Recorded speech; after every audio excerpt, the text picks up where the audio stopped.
All right, Jonathan. Well, first, just want to say again how much I appreciate you taking the time, inviting me into your house, and chatting for the next 45 minutes or so. It's great to meet you, and welcome to the show. It's my pleasure. Thanks for having me. You got it. History is one of my favorite subjects, always has, and I know history has been a part of your life for most of your life. I wanted to start the interview just by asking you why that is and what about history has interested you for so much of your time on Earth. Oh, wow. Could you ask a broader question? No, I don't want any of these narrow, picayune things. I want the big picture. We'll get there. Yeah. I can actually answer that question. This is the rare question I can actually answer. I was an urban studies major in college, and I did study some history, but I wouldn't say that I was, deeply connected to it or obsessed with it like I later would become. And the switch went off when I was in the Peace Corps. I joined the Peace Corps after college, and I went to Nepal. And I was in a very rural part of Nepal where most people had never seen a white person. And the Peace Corps would send us books that from Kathmandu that were in the Peace Corps library. They would send them out, and like a barefoot dude who was the postman would show up with them. And, it was really the first time that I was at enough of a remove from the United States that I really started to think about its history. So, I was surrounded by a very rigid caste system. And of course, the United States had its own caste system, the legacy of which we're still dealing with every day. And it was in Nepal that I first read C. Vann Woodward's The Strange Career of Jim Crow, because it was really during that experience that I started to think seriously about the United States. And it was also the place where I started to read about slavery, because obviously slavery was what came before Jim Crow, and I wanted to understand that as well. So I read Genovese's Roll Jordan Roll. I read Edmund Morgan about American slavery and American freedom, trying to understand how this country that was dedicated in its founding documents to freedom was also dedicated to all kinds of unfreedoms.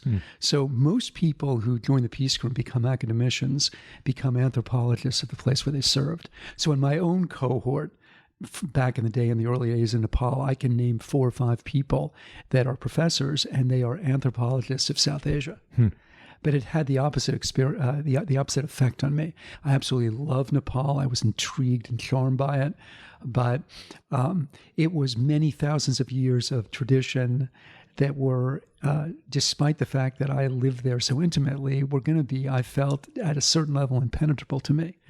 But I felt that maybe with America, since that's what I was, I would have a chance. And when you began to really delve into American history, and it sounds like the experience in Nepal was formative for you in kind of sparking what would become the rest of your career, what did you begin to learn about U.S. history that resonated or still sticks with you to this day? Well, a couple pretty obvious things now that weren't obvious to me then. One of them, excuse me.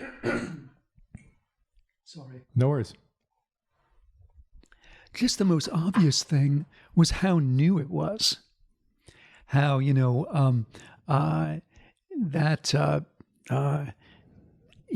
was a country that was really only a couple generations, long. I had a friend when I was a kid who said that, like, their great-grandfather knew someone who had known George Washington.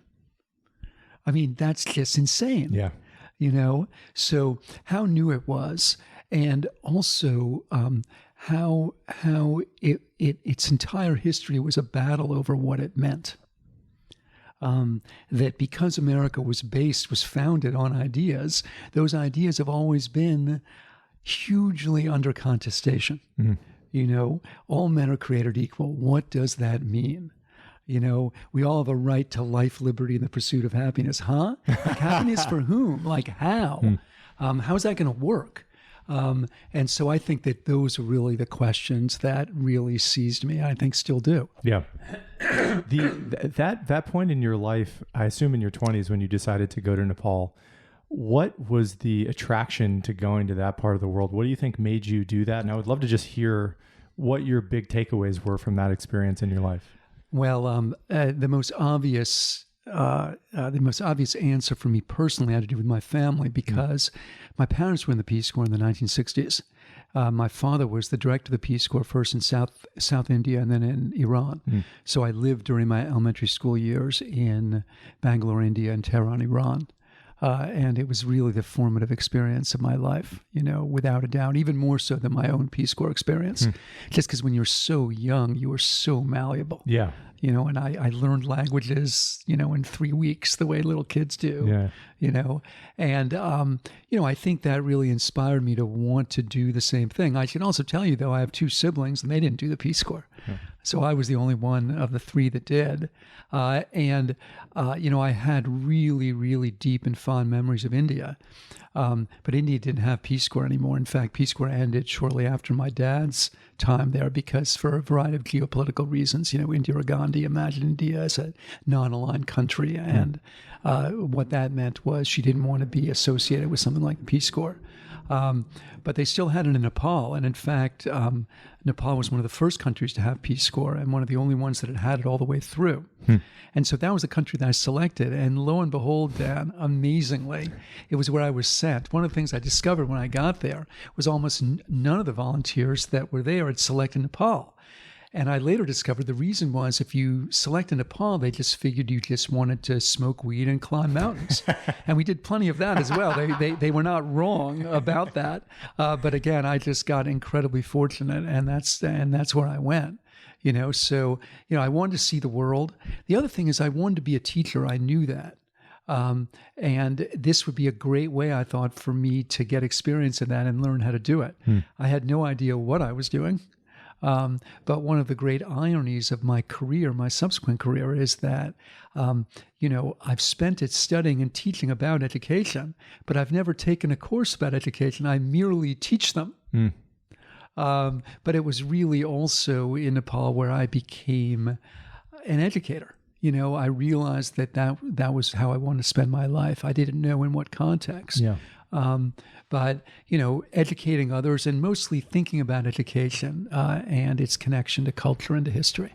I know in your interview on Rogan, which I loved, you were speaking about how, I think for Americans, myself included, so many of us never really extract ourselves from U.S. culture and embed ourselves in a place in the world with customs that are radically different from the ones that we operate under.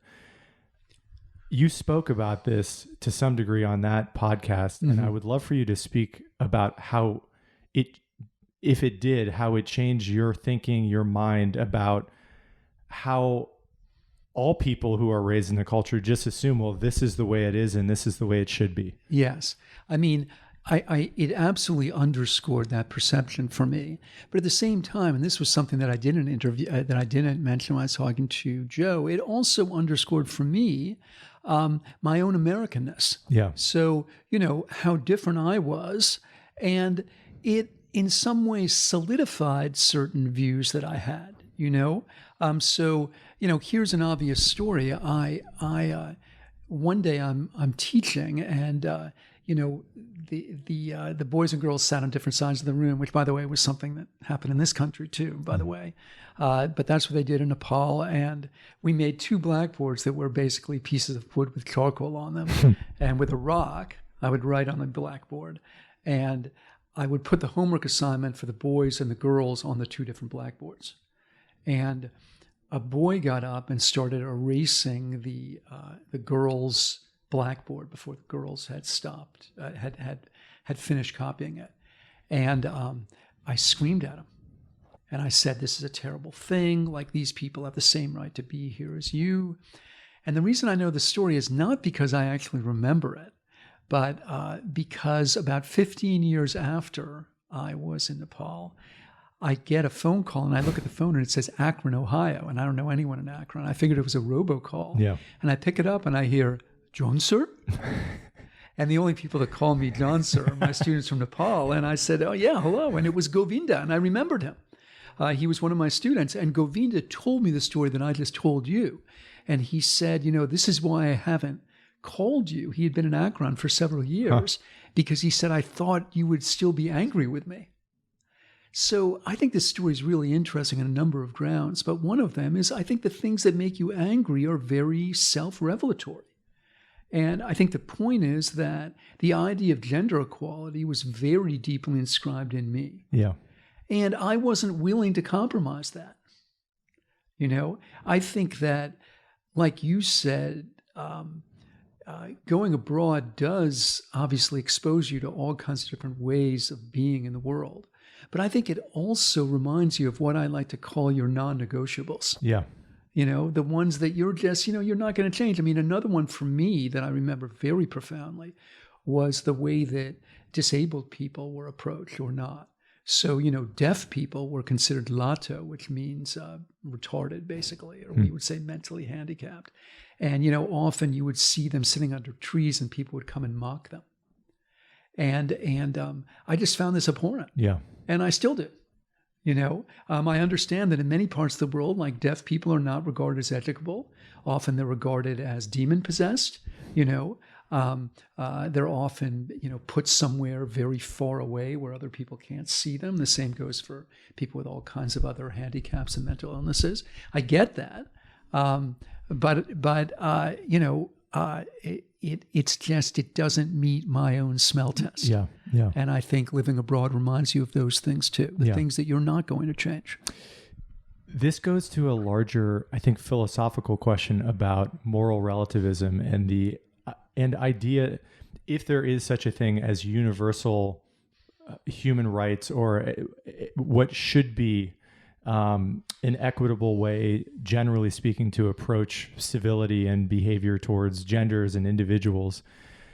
You alluded to some of this just in this past story, but I'm curious if, I'm sure you've given this a lot of thought, the components of your experience in Nepal that made you skeptical of some of the notions that you had been raised upon in U.S. culture, and other elements that maybe you believe we are living in accordance with an appropriate way, a decent way to live as human beings.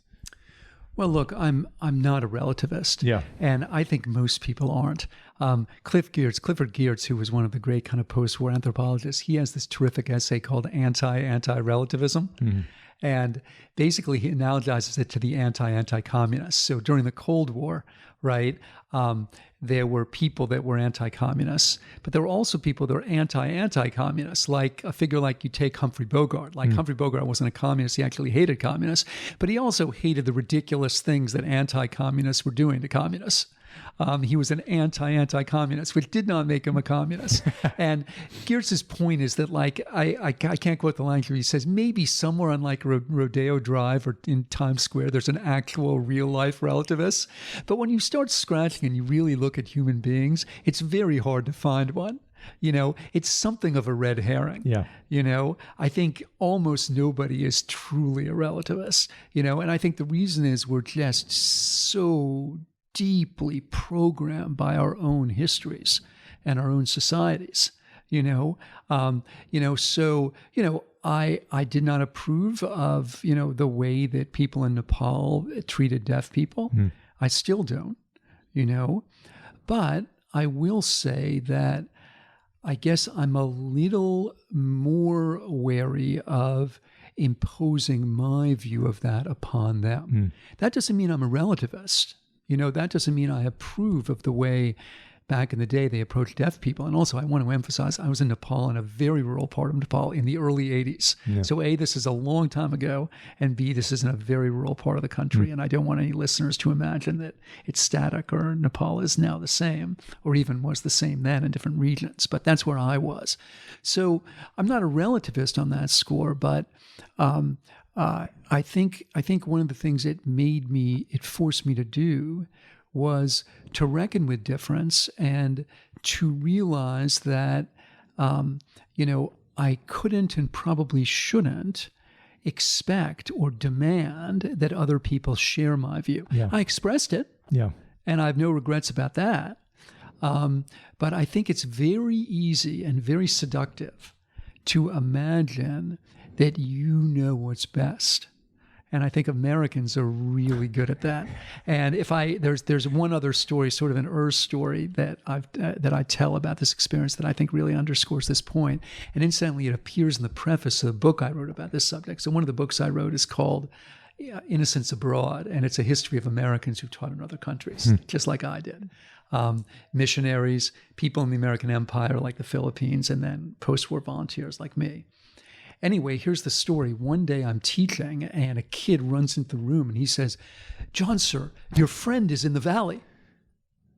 And the school was atop what they would call a hill and we would call a mountain, about 6,000 feet. And there were communities in the valley that the school served. My kids all walked up this mountain. And you could look down almost in a 360 way, and it's a beautiful, bright, blue sky day in the Himalayas.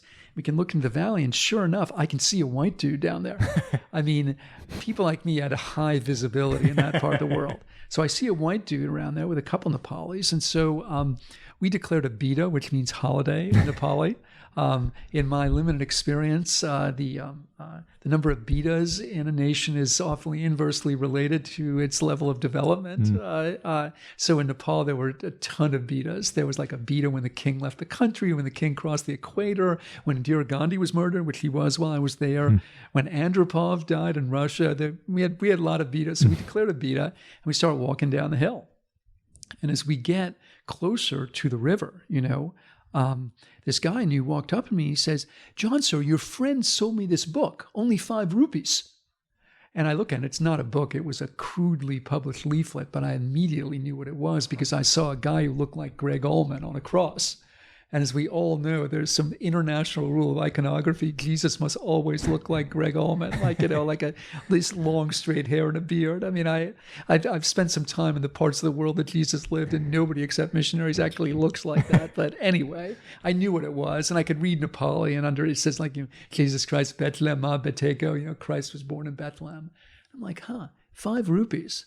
Well, Dan, 5 rupees was what a guy got for chipping away all day on the thing that was supposed to be the tractor road, but would get washed out by the monsoon every year. And a woman got 3 rupees, a kid got 1. Like it was a day's wage, And I'm like, I get a little closer and I can see the guy now. He's standing on a rock, and there's like a whole bunch of Nepali guys around him, and he's collecting money from them and selling these pamphlets. And I walk up to him and I just say, "What are you doing?" And he said, "Well, I'm leading these people to the Lord." And I said, "Dude, they already have a Lord. In fact, they have about 20,000 of them." And he says, "Well, Hindus are thieves and murderers." And then it got really ugly. And I could tell he was German from his accent. And I'm like, the Lord. So what does your Lord think of the fact that the Lutheran Church and other churches in Germany just rolled over and played dead for Hitler? And he says, "Well, the Holocaust was bad, but mostly because of the gypsies that perished, And then I told him to fuck off. He told me to fuck off. And this is all in English, of course, and nobody in this crowd knows what we're saying. But finally, I bluffed, and I just said, "Listen, it's illegal to mission in Nepal," which it was, and it is in many parts of the world. And I said, if you don't get the fuck out of here, I'm going to call the cops. Well, the cops were 3 days away and drunk. He didn't know this, however, so he tells me to fuck off again. He hoists his backpack. He starts walking up the mountain. And by then, there's this big sea of people, and they don't understand what's happening, but they could get the vibe, right? And they're like, and I heard them talking behind me during all this. My enduring memory of that time in my life is like being in a golf tournament, where, the announcers do this Sado voice, Tiger Woods is lining up the putt. I would hear my life narrated, he's drinking water, he's putting medicine in his water. Why is he doing that? And so during this time, I would just hear, John Sir doesn't like his friend. John Sir's angry at his friend, And so the guys walking up the mountain, and they're like, "John Sir, what was that? You don't like your friend. You had an argument with your friend." And I'm like, "That's a very bad man. He doesn't like your dharma." And that sort of means religion or philosophy, And then I hear one guy say, "Hey, John Sir's friend said if I believe in his God that I won't be reborn. I'll just go to heaven forever." And then this other guy says, yeah, that's an awesome Dharma. Hey, run after him. Maybe I can get one of those books. Oh, actually, could I buy your book? I'll give you 6 rupees for it. And Dan, it wasn't until actually I started writing about this subject, maybe 20 years later, that I realized in that case what had made me so angry. In that case, what had made me so angry, I think, is that I had much more in common with my German interlocutor than I was willing to admit to myself at that time, right? And what did I have in common with him? We both knew what was best for Nepalis, right?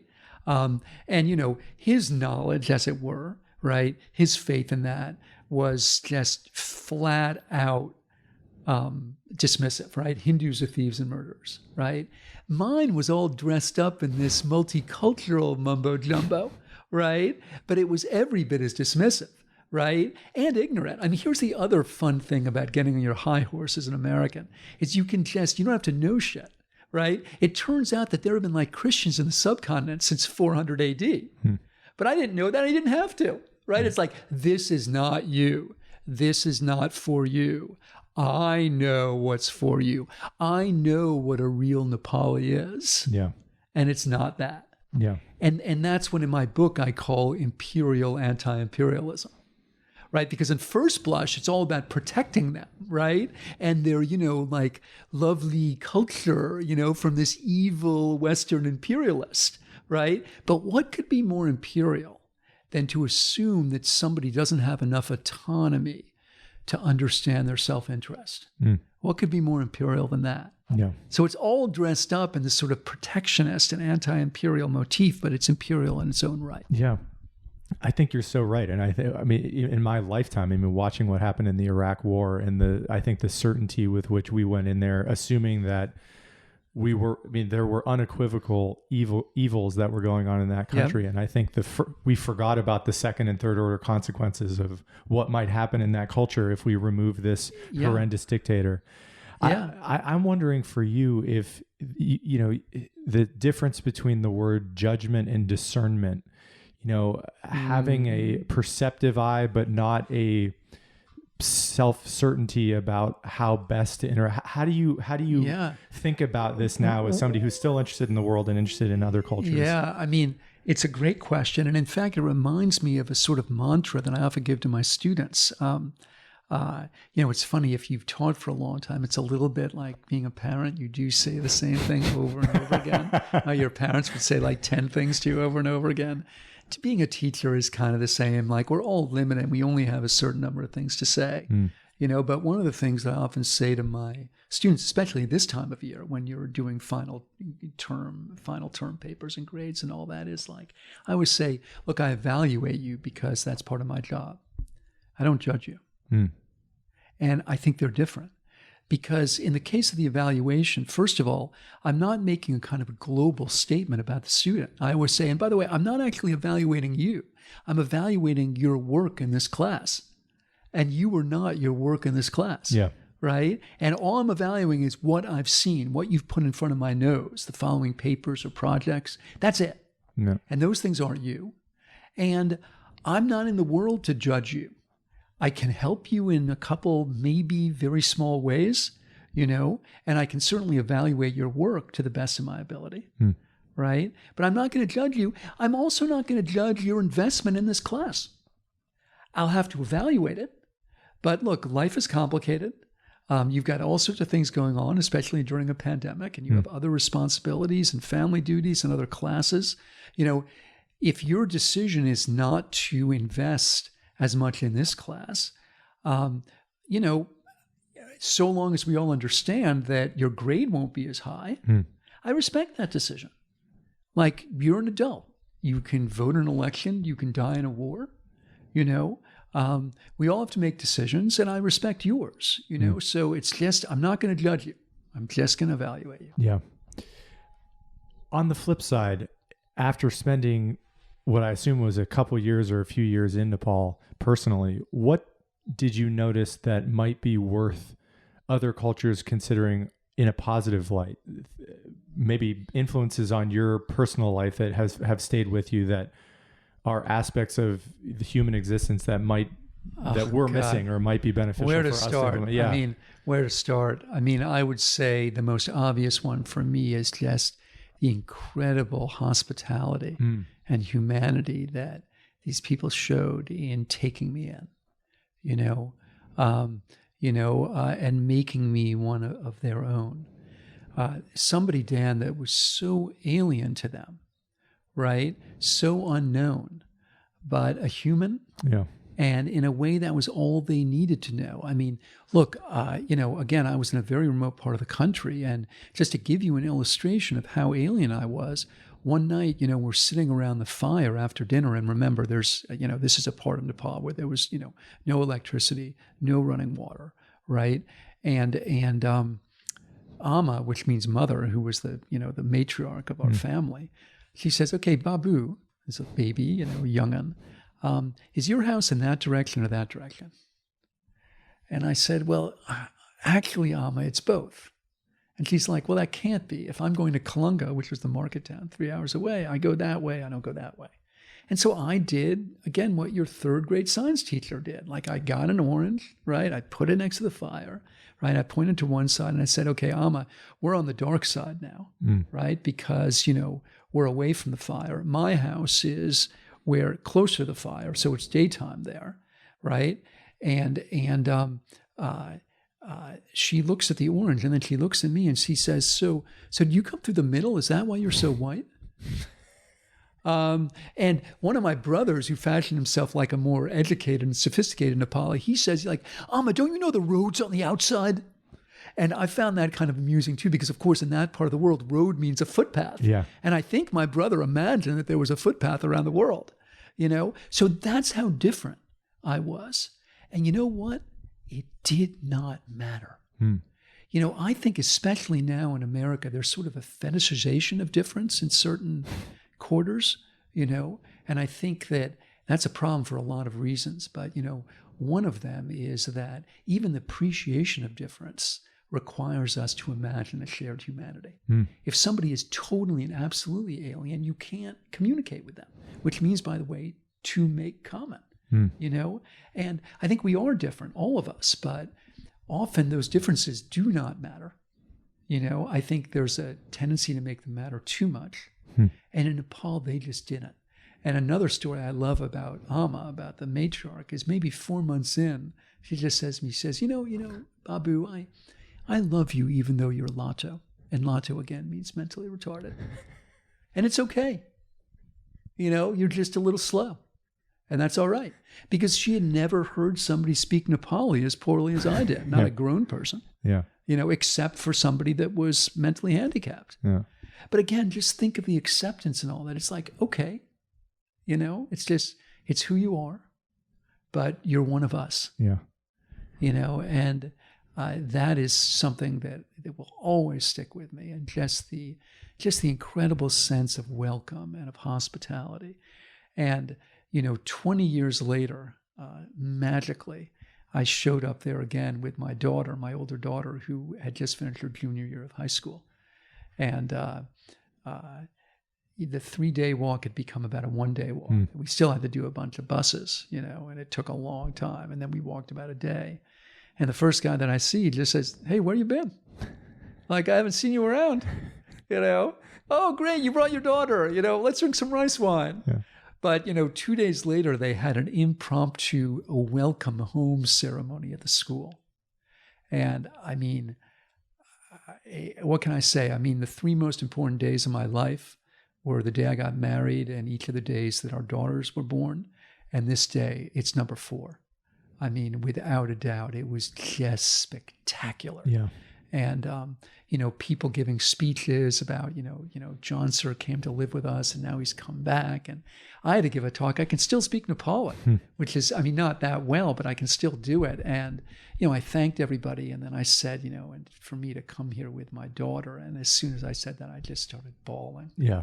I mean, it was just bawling about just the incredible good fortune that I had to know these people, and to be loved and accepted by them. Yeah. It's just unforgettable. A lot of this, I have to imagine for you, is just related to community and connectedness with large numbers of people. And, we are just coming out of the pandemic now as we sit here talking, and you and I are both busy people. We like to do a lot. And I have had plenty of conversations during this podcast with other people and yourself about the role of community as America moves. The world has slowed down so much in the last 13 months or so.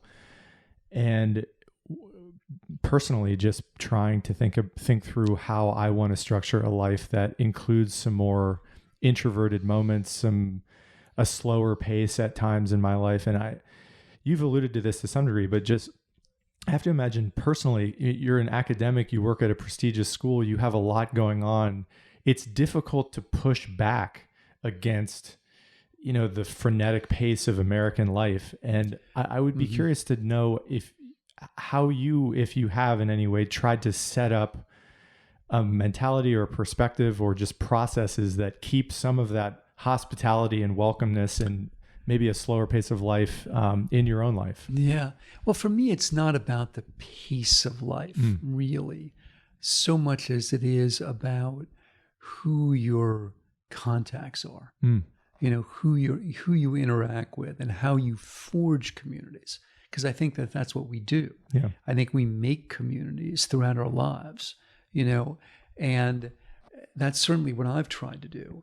And what I've tried to do is be a part of as many as I can, because I think that, community binds us, but it also blinds us. That's what's so interesting and complicated about it, right? It makes us into an us, right?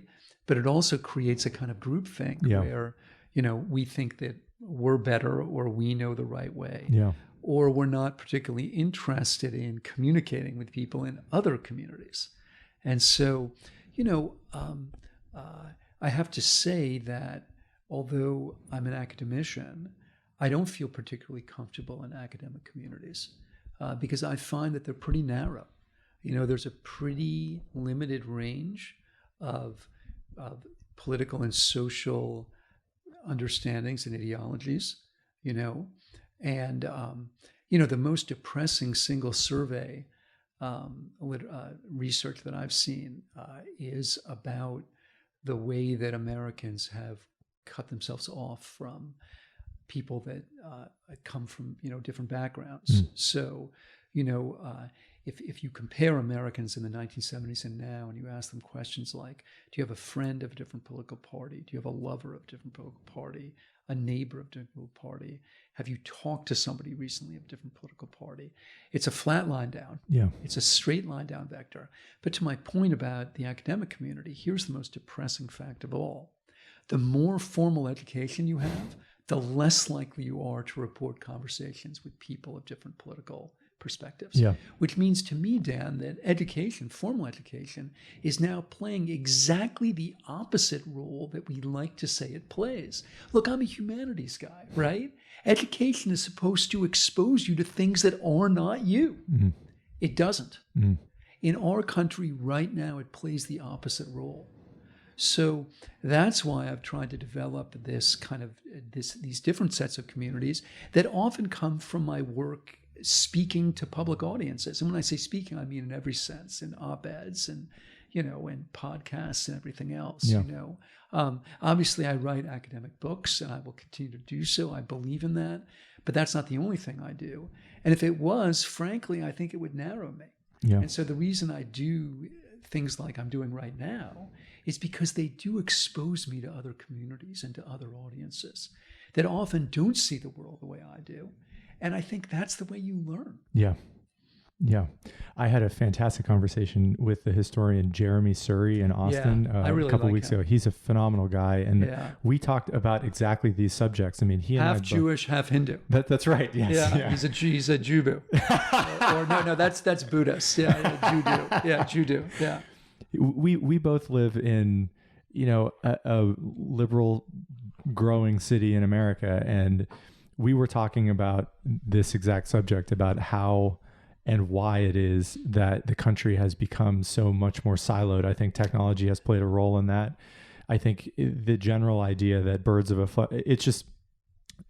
feather flock together, that people tend to seek out those who agree with them. And I think this dovetails nicely into the quote that you and I were speaking about before we started recording. And I would love, just for the record for you, I know you mentioned this on Rogan's podcast, to articulate that and maybe color in some background of this Leonard Hand, I think. Yeah, Learned Hand, which is a great name. Yeah. So first of all, I have to give apologies to my older daughter, who's a law student, and says that I just talk about Learned Hand way too much. But I'm obsessed with it, right? We're all fanboys or fangirls at some level, right?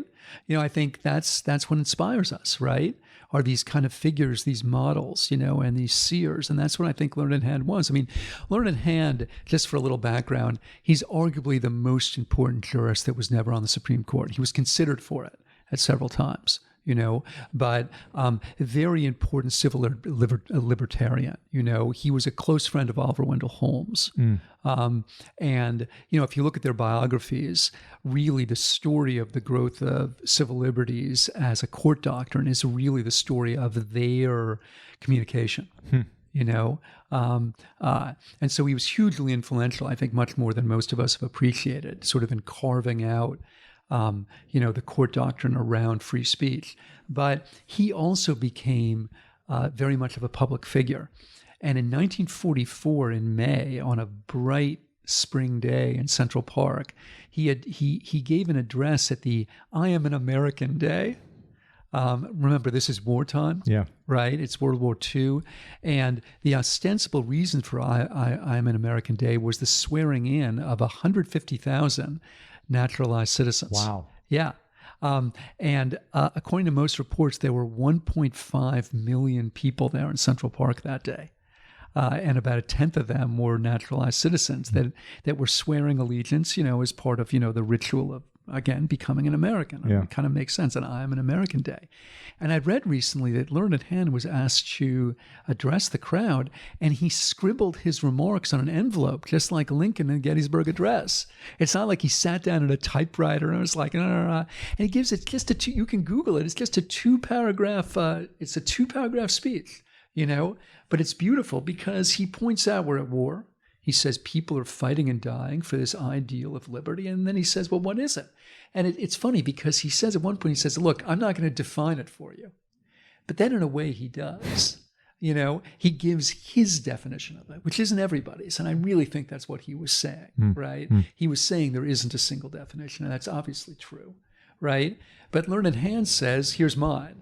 And he says, what's the spirit of liberty? It's the spirit that is not too sure of itself. And he says that's the spirit we need if we want to understand each other. You know, if you are totally sure of yourself, what's there to understand? Yeah. Like, why would you and I even be talking? Yeah. Right? You know, it wouldn't promote any understanding if you were both so absolutely certain of the world. There would be nothing left to learn. Like, I'd be out of a job, you know. I'd have to go to law school myself, you know, and so then the other sort of beautiful part of the speech is he also says, and it is a spirit, it lives in us or it doesn't, and he also issues a kind of warning. He says it lives in the hearts of men and women, and I've always liked the fact that he said women because now I think lots of people would, but of course, you know, most of our founding documents are written, you know, it's all men are created equal and all that. And I think it was quite radical, actually, of him at the time to include that. He says it lives in the hearts of men and women. And he says, and if it dies, no law and no constitution is going to save it. So remember, he's a jurist, right? And what he's doing with figures like Oliver Wendell Holmes is he's trying to figure out what the legal apparatus should be for, you know, regulating speech, right? And exchange, right? What should be allowed, what isn't. And obviously that's changing. And of course the rules matter and the laws matter. But I think it's quite powerful that a figure like Learned Hand, again, one of the most important legal minds in the history of the United States, we're telling this crowd, listen, it's not all about that, you know? You know, what I read him saying is, look, that's just sort of the skeleton, you know, that's just kind of the outline, the perimeter, right? But what goes on inside of that, it's not about laws or rules or constitutions, right? It's really about culture, you know. Can we sustain that spirit, right? And I think that, to me, is the dominant question for all of us. Yeah. You know, I think right now, especially, we're living in a very illiberal time, you know, where all of us, wherever we stand, are way too certain of ourselves. Yeah. And I think we're losing part of that spirit, which is why I'm so obsessed with Hand.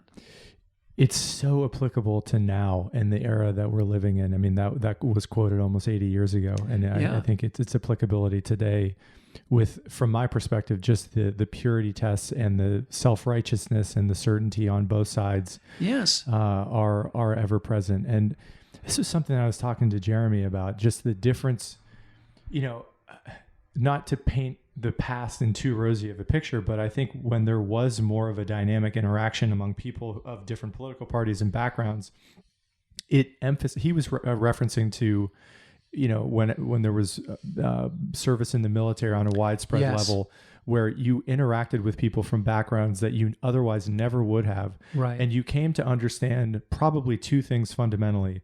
I disagree with a lot of what these people believe, but more than that, I respect them as an individual. And we're all Americans, by the way, and human beings. Like, I am an American, right? Yeah. I mean, that was the name of the ritual, right, that Learned Hand was addressing. But yeah, that we share something profound, you know, whatever our other disagreements.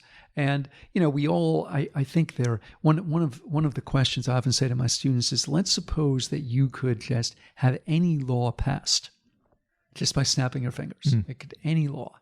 And people say very interesting things, sometimes about guns, sometimes about abortion, depending on that. And then inevitably somebody will ask me, and it's very easy for me, national service, man, I would vote for that in a moment. Like, you turn 18, you've got to do 2 years. If you want to do the military, we'll let you, but we won't require it. But, you know, you will go, you'll work in a senior citizen home, or you'll like work in a national park. You know, you'll work in a daycare. You know, there have been different laws like that floated, and obviously we have many versions of it with things like AmeriCorps. Senator Coons, especially from Delaware, has been really vocal recently about trying to expand it, like post-pandemic. But God, I would vote for that in a nanosecond. Yeah. It seems like now would be the time is right for that. No kidding. And I am in favor of that idea as well. I think it would be very, very useful for the country. This, I think, also dovetails nicely into the book that you just wrote that I want to talk about. It's sort of our final segment here. I think you and I could probably talk for hours and hours about a lot of different subjects. But I heard you mention this on the Rogan podcast as well, something that resonated with me. Why I always voted Democratic and felt just an inner allegiance to the Democratic Party when I was a kid was because they were from my perspective, they were the party of the underdog. They were the party of the less fortunate. They were the party of gay rights when gay rights was not cool when I was a little kid. Yeah. And perhaps more than anything else, they were the party historically of freedom of expression, freedom of speech. And you noted in the interview with Joe just that, you know, if you are an individual with no wealth, no connections, it's often the case that the only power that you do have in this country is your power to speak or write, essentially the same thing. It has been disconcerting for me as someone who has always voted for Democratic presidents to witness what appears to be happening in academia. I graduated from college in 2006. There was probably some version of this on a minor scale where individuals who disagreed with the zeitgeist or the, you know, groupthink of the university were not particularly welcomed. But I don't remember there ever being protests against individuals who had dangerous ideas. That was the point of going to college. You've been in the academic environment for a long time. What happened? What are you witnessing, and what drove you to write the book in the first place? They're probably all related. Yeah. Well, look, just one thing before we go here. One thing that I really want to emphasize is that the threats to free speech come from every side. Yeah. Understanding you're now asking about my side, Yes. like the left-wing academic side. Well. But I do think it's really important to underscore that during these past couple of years, we've seen state legislatures address bills saying you can't teach the 1619 Project or you can't teach critical race theory. Like, what is that if not cancel culture, right? So look, cancel culture is real and this illiberal turn is real. But the big point here is it's bipartisan. And I just want to emphasize that. So you turn on Fox News and they talk about cancel culture, and they're right, and it's a problem. But all they underscore is what we're about to talk about, which is, the academic form. They rarely tell you that Trump engaged in all kinds of forms of cancel culture. Like he threatened like cable news, take away the licenses of cable news, even though, of course, the FCC doesn't license cable companies, but it's a small detail. Well, one other quick note just about that. I mean, that I only noted towards the end of his presidency, where he was the political figure who was supposed to be opposed to identity politics, and would lambaste Democrats as a monolith throughout the entire duration of his presidency. The Democrat Party always, not the Democratic Party, the Democrat Party. Yeah, so it's a little rich, right? Yeah. For people like that to be complaining about censorship when they're engaging in it. But at the same time, they are not wrong. Right. And I think, again, if I could, my fantasy is just for both teams to say, we've both been doing it. We're not just going to accuse the other team of doing it, even though the other team has been doing it.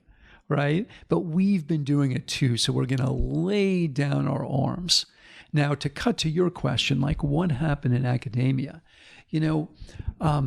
I think a couple things are really important. And I'm sure you and Jeremy talked about this. I think that, over the past, especially 20, 30 years, I think that the professoriate, it became a kind of ideological monolith. We're not these wild-eyed Marxists you hear about on Fox, but what we are Obamites and Sanderites. That's what we are, right? We don't want the violent overthrow of the state. We want like Obamacare and gun control. Right? But, if you haven't noticed, there are plenty of people in America that don't want Obamacare or gun control, right? They are not well represented where I live, and I think there are a lot of reasons that happened. But, in the professoriate, I think, I'll just have that sometimes you have colleagues that say, well, the reason professors or Democrats is we're smart and the other team isn't. This is ridiculous. And in fact, people have studied this and shown that it's wrong. John Shields and Josh Dunn wrote this great book called Passing on the Right, which is about the handful of Republican professors. It's a great title. And basically, they rule out all that. They show all that is not true. And basically, the reason there's so few Republican professors is at a very early age, able students, able Republicans look at the landscape and they understand that it's hostile to them. So they self-select out, basically, in most fields. There's a little bit of difference across fields, but not much. I read an anthro recently, 97% Democrat, 3% Republican. And like, who are those 3%? Like, my heart goes out to them. I have only empathy. Like, how shitty to be one of those Republican anthropologists. And it feeds on itself, right? All this stuff does, right? I mean, it's like any social system, it's a self-fulfilling enterprise, right? And so, the more you're exposed to the monoculture, right, the harder it is to see a way out, the more likely you are to bring in others that share the same monoculture. It becomes a very closed world, And, look, 81 million voted for my team. That's a lot. It's the most ever. But 74 million voted for the other team, which incidentally is the highest number of ballots ever cast for an incumbent president in the United States. And look, I try to be as honest as I can. I yield to nobody in my loathing of Trump. All right? But I've also heard colleagues say that anyone who voted for Trump is either morally or cognitively warped. And I think that's a poisonous idea that just doesn't withstand scrutiny. Like, dude, 74 million people, they're either dumb or evil? Like, every single one of them? Like, would you let your students get away with that sort of assumption on a paper? I hope not. It just doesn't withstand scrutiny. It's just ridiculous. But that's where we live. And again, it feeds upon itself. And instead of, with learned hands, saying, well, hold on. Are we so sure that all these people are awful? Isn't it possible they had some good reasons for casting their ballots the way they did? What could we learn from them, right? How could we better understand them, right? I mean, that line of questioning, is I think increasingly rare, I'll also say that I think that there are very, very clear disincentives to raising questions like that. Because in a highly polarized environment, if you do, there's going to be an assumption that you're playing for the other team. Yeah. Why would you even ask these questions? Yeah. So where I work, there are people that think I'm a Republican. Yeah. Which I think is just hilarious. And again, to be totally clear, I don't give a shit. If they think I'm a Republican, that's okay. But I do find it hilarious just because I'm a dyed-in-the-wool Democrat. But I'm also an educator. I'm also a citizen. And Dan, I don't want to be surrounded by people that think exactly the same way I do. I don't think that's a good formula for education or for democracy. But that's what we have created. In your book, but before we get to your book, one idea that I've been thinking about recently is just how this happens to really smart people. And I do think to some degree, it's almost like the cleverer you are, the more susceptible you are to confirmation bias. Because you Possibly. can just steamroll through reasons as to why you're right and lose insight. And also as you were mentioning that, it reminded me. This quote is often attributed to Einstein. I don't know if it's actually Einstein who said this, but something akin to imagination is more important than knowledge. Yeah. When making a statement like 74 million people are, like you said, dumb or evil, right? Yeah. That just if you spend a minute of your time creatively thinking about why might a decent citizen in the US have voted for Trump. Yeah. There should be, imagining someone outside of your own exact lifestyle and life history can begin to yield potential reasons from my perspective as to why you might come upon that. And look, it's not new. I just think it accelerated. I remember this from 20, 30 years ago. I remember I wrote a column after Bush v. Gore where I said, look, I didn't vote for Bush. I think he's going to be a terrible president, which I actually think he was. I don't like the way the Supreme Court adjudicated this. But I also think that my workplace would be a more educational, interesting place if there was at least one person that voted for Bush or think that the court ruled in the right way. Yeah. And I got all this email saying, well, of course we didn't vote for Bush. Like, we're smart. Yeah. And I'm like, okay, Milton Friedman and Saul Bellow voted for Bush. Like, maybe you're smarter than Milton Friedman and Saul Bellow. I'm not. I'm just not. It can't be that. Yeah. Right? It just doesn't make sense. This is something that I think you touched on, which I think is, we are social animals. And I think to your point, if you are a talented, intelligent, conservative young person who goes into the prestigious halls of academia at a place like Penn or the other great schools in the country, you pick up on those small tells and signals that you and your ideas are not welcome here. Absolutely. And, after the 2016 election, I had people come out to me in my office, that they had voted for Trump. And I'm like, look, say this in class. We'll all learn something. And their view was like, easy for you to say, dude. Yeah. Like, do you know how I'll be vilified? And they're not wrong. You may have read at Bryn Mawr. This is awful. This happened during the 2016 election. A kid at Bryn Mawr sees there's going to be a Trump rally, which was out in Westchester, just west of Philly. And she posts somewhere on social media just saying, hey, is anyone going to the Trump rally? And if so, could you give me a ride? And she was so harassed and demonized on social media that she dropped out of school. People, saying, you racist piece of shit, why don't you just go and die? And I'm going to come to your dorm and assault you and everything like that, And again, this is at a liberal university with a small L. Like, really? You know? Yeah. So the kids are not wrong. And I want to be really clear, I get it, like I understand, especially people that are 18, 19 years old, they're very peer oriented. Like, who wants to be vilified like that? Yeah. And so I get it.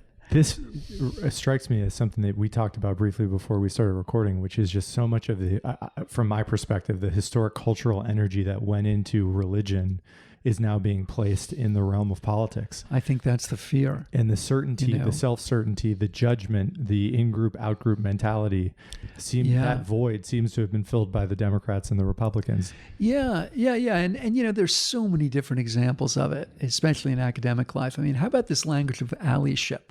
Like, who's an ally? What does that really mean? It means who's on our team, right? Instead of who do we draw into the circle? Who do we include within that circle of decency? Yeah, someone who's an ally. Yeah, someone who isn't. Right? Like you go to a different church, or you don't go to one at all, but you're not going to be part of us. Yeah. Like, we are not going to include you, right, in the circle of people that we think are fully human. Yeah. This reminds me of the work being done by Jonathan Haidt, who I'm sure you're familiar with. And, he's a friend from NYU days. He's brilliant. And I think some of his insights about what's going on psychologically in the culture are spot on. And I think he has that, I think, a similar view to what we've been talking about related to what's happened culturally with the Democrats and the Republicans and just politics in general. Last subject I want to talk about is your book and what you're hoping to achieve with it. Maybe a good segue into the subject generally is to start with the figure of, I think her name is Mary Beth Tinker, and speak to her story and how she fits into this project that you embarked upon in the book that you published. Yeah, well, that's the story actually that begins the book. And Mary Beth Tinker, for your listeners that don't know, she was the 13-year-old kid that wore the black armband to middle school in Des Moines, Iowa in 1965 to protest America's involvement in the Vietnam War. And that involvement was radically escalating during that time. And she was sent home. And she and two other kids lawyered up, and this case became Tinker v. Des Moines. And in 1969, the Supreme Court upheld their right to wear those armbands, with Justice Fortas's famous majority opinion saying neither students nor teachers shed their First Amendment rights to free expression at the schoolhouse gate. Mary Beth Tinker isn't that much older than I am, and she's become a friend. She's an absolutely terrific person. And a couple of years ago, I invited her to come to my class at Penn, and she told her story. And she actually brought the armband that she wore. She carries around with her, and she puts it on students and everything. And she's terrific. And then the Q&A starts, and the kids say, "Look, Ms. Tinker, you were fighting the good fight. Like, you were fighting the war in Vietnam. This, like, Ben Shapiro clown, this Milo Yiannopoulos figure, they just hurt people. They just harm people. Why should we allow them to speak at all?" And, Mary Beth Tinker, in a very kind way, just wasn't having this. And she said, "Look, at the middle school I went to in Des Moines, there were kids that had brothers and uncles and dads that were dying in Southeast Asia. Like, you don't think they were offended? You don't think they were hurt by this snot-nosed kid wearing this symbol that says their loved ones were risking everything, risking their lives for a lie? Like, you don't think that hurt them?" So she's not denying the hurt. Not at all. But what she is arguing is that once that becomes the barometer for what speech is allowed and what isn't, forget about Mary Beth Tinker and forget about free speech, because it does hurt. It absolutely does. Meaningful speech hurts. It jolts us, out of our preconceptions, and it often touches and indeed insults things that are sacred to us. It does, but again, if you decide that you're going to ban speech that hurts, you're going to ban everything eventually. And, the students took that in and they said, well, isn't this really just a question about power?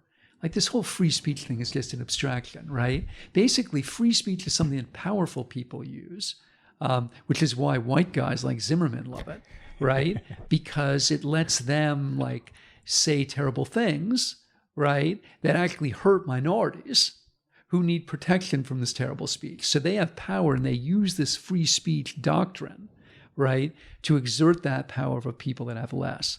And Mary Beth didn't have that either. She just says, look, in Des Moines, Iowa in 1965, I was a 13-year-old girl. I didn't have power. Speech was the only power that I had. And that's really why we wrote the book. When I say we, it's illustrated with cartoons by Signe Wilkinson, who's one of the greatest cartoonists in the history of America.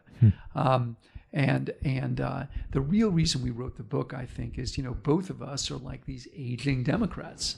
And the book is really a missive to people that are younger than we are, which is, by the way, almost everyone.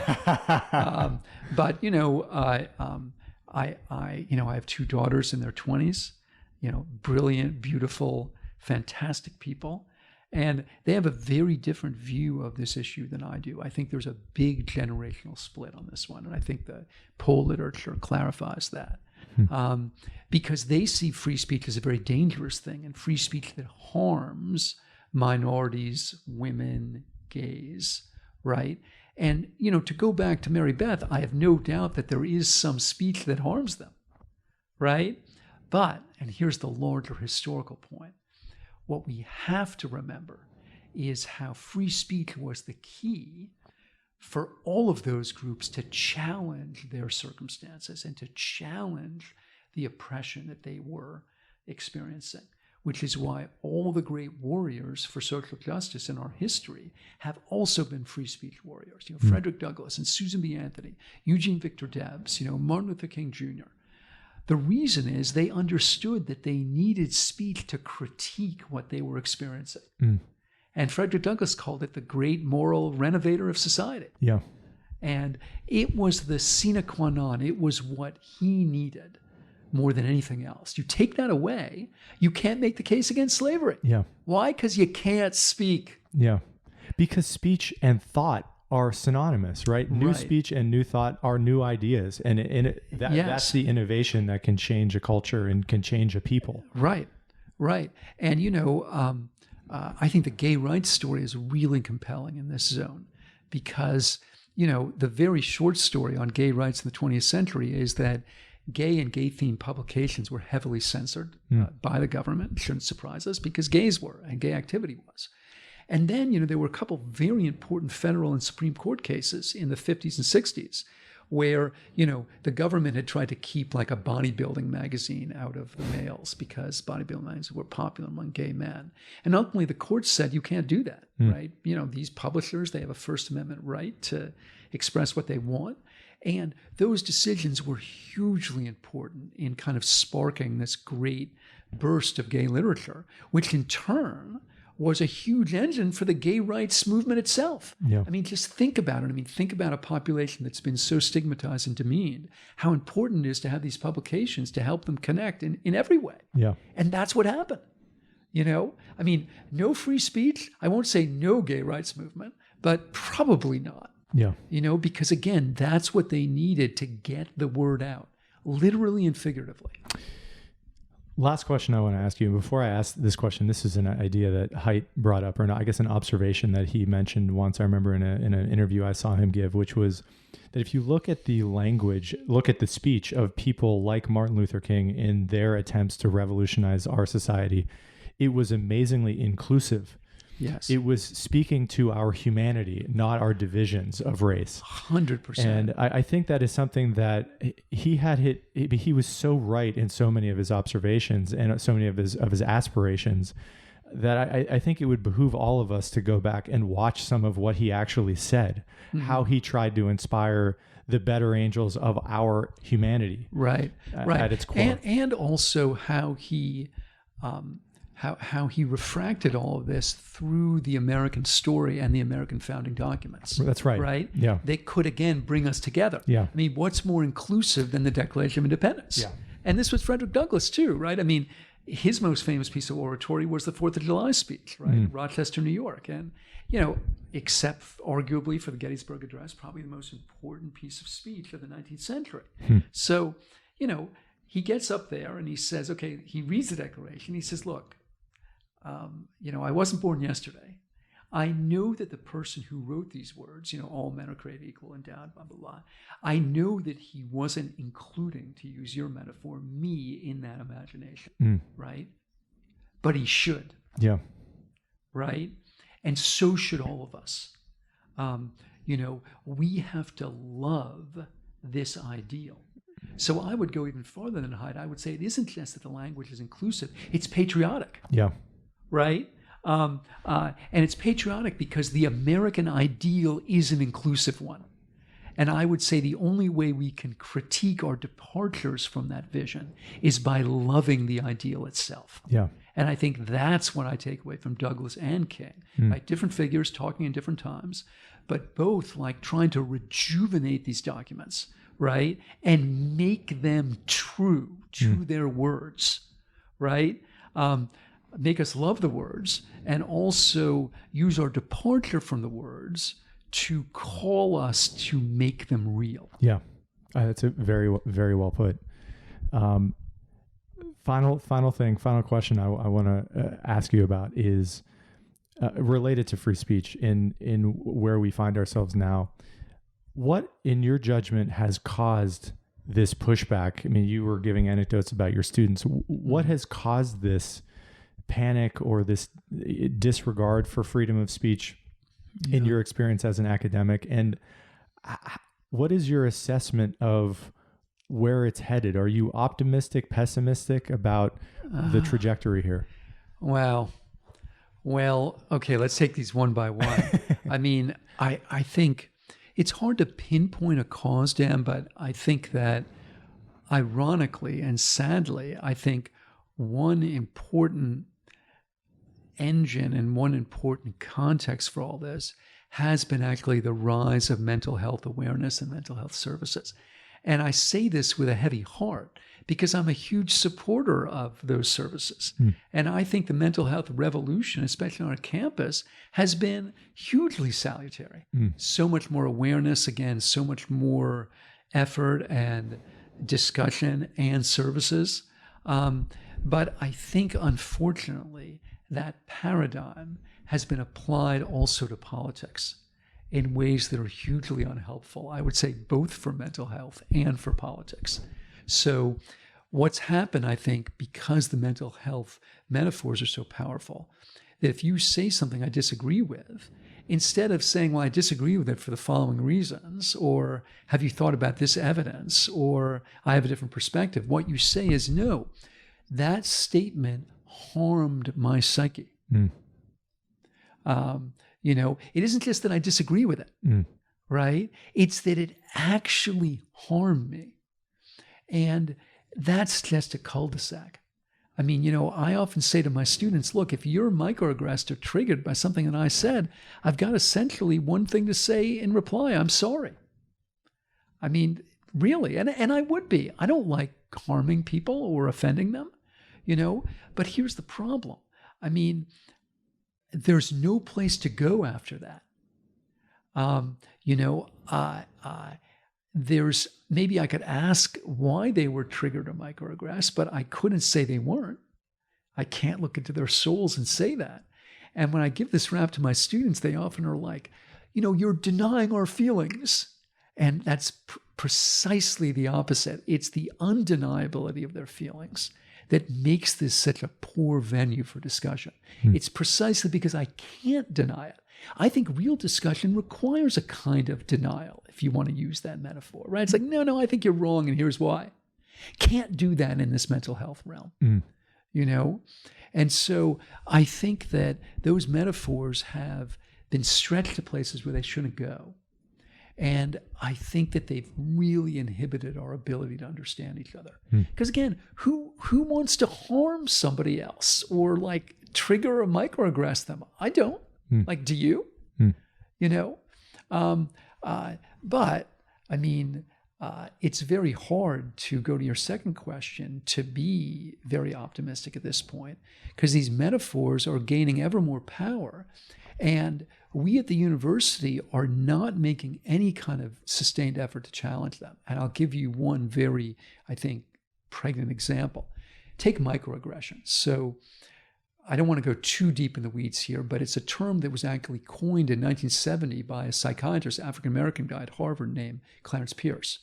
And again, it was to connote these very small, often unintended insults, each one of which may not have any real effect, but cumulatively take their toll on, again, a minority psyche. And apparently nobody paid this very much mind until this idea was revived in the aughts by a guy named Daryl Wing Su, who teaches at Teachers College, an Asian American guy. And it really took off after that time, I think in part because of, you know, all these connections to mental health and all that. Well, it turns out that people who've studied microaggressions have been unable to find that they're real. And what do I mean by real? I mean two things. First of all, they've been unable to document that the alleged targets of microaggressions have any kind of consensus on whether they're microaggressions.